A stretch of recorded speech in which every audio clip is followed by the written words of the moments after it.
ଚାଲନ୍ତୁ ଆଜି ପ୍ରସ୍ତୁତ କରିବା ବିନା ପିଆଜ ରସୁଣରେ ଭେଣ୍ଡି ଆଳୁ ସନ୍ତୁଳା।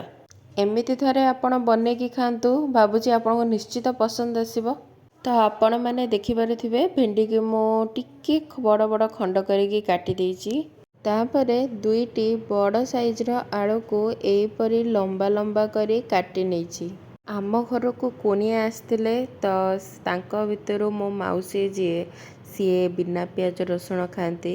ତ ବନେଇଲା ବେଳେ ମୁଁ ଭାବିଲି କି ଏହି ଟେଷ୍ଟି ରେସିପିଟି ଆପଣମାନଙ୍କ ସହିତ ବି ସେୟାର କରିନେବି। ଏଇଟା ଓଡ଼ିଆ ଘର ଖାଇବାର ବହୁତ ସିମ୍ପଲ୍ ରେସିପିଟିଏ, ଖାଇବାକୁ ମଧ୍ୟ ବହୁତ ଟେଷ୍ଟି। ପ୍ରଥମେ ଗୋଟେ କଡ଼େଇରେ କିଛି ପାଣି ନେଇ ସେଥିରେ ଆଳୁ ଆଡ଼୍ କରିଦିଅନ୍ତୁ। ଉପରେ ପକାନ୍ତୁ ହଳଦୀ ଆଉ ସ୍ୱାଦ ଅନୁସାରେ ଲୁଣ। ମିଡ଼ିୟମ୍ ଆଞ୍ଚରେ ଗ୍ୟାସ୍କୁ ରଖିକି ଆଳୁଟିକୁ ଘୋଡ଼େଇ ଦିଅନ୍ତୁ ଆଉ ଆକୁ ସିଝିବାକୁ ଛାଡ଼ି ଦିଅନ୍ତୁ। କିଛି ସମୟ ପରେ ଆପଣ ଦେଖିପାରୁଥିବେ ଆଳୁଟି ଭଲ ଭାବରେ ସିଝି ଯାଇଛି। ତାପରେ ଆପଣ ଆଡ଼୍ କରନ୍ତୁ ଅଧା କଟା ଯାଇଥିବା ଟମାଟୋ ଆଉ ଭେଣ୍ଡି। ତାପରେ ତାକୁ ଭଲରେ ଏପଟ ସେପଟ କରିବା ପରେ ଆକୁ ମଧ୍ୟ ସିଝିବା ପାଇଁ କିଛି ସମୟ ଛାଡ଼ି ଦିଅନ୍ତୁ। ଆପଣ ଦେଖିପାରୁଥିବେ ପରିବା ଗୁଡ଼ିକ ଭଲରେ ସିଝି ଯାଇଛି, ଟମାଟୋ ମଧ୍ୟ ସିଝି ଯାଇଛି। ତ ଏହାକୁ ଆମେ ଗୋଟିଏ କଂସାରେ ବାହାର କରିଦେବା। ତାପରେ ପ୍ରସ୍ତୁତ କରିବା ଛୁଙ୍କ।